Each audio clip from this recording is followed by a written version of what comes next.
Hello guys, in today's video converting this pure sine wave inverter 24 volts DC and 220 to 240 volts AC 50 Hertz, and I will convert this into 60 Hertz.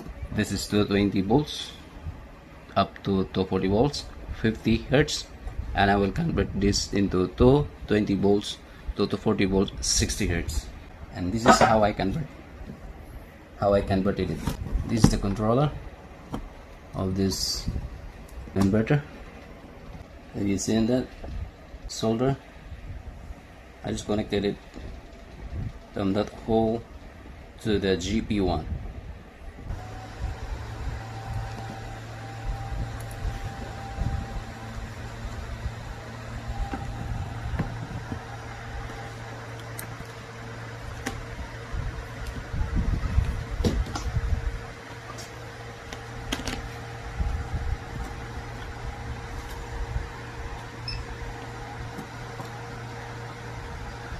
That's 229 AC, and I'll click the Hertz.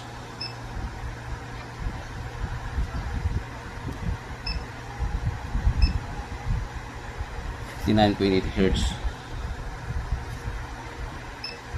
229 AC, 59 Hertz. So guys, that's all for now. Thank you for watching. I hope that you enjoyed the video and you've learned something. See you to my next video, guys.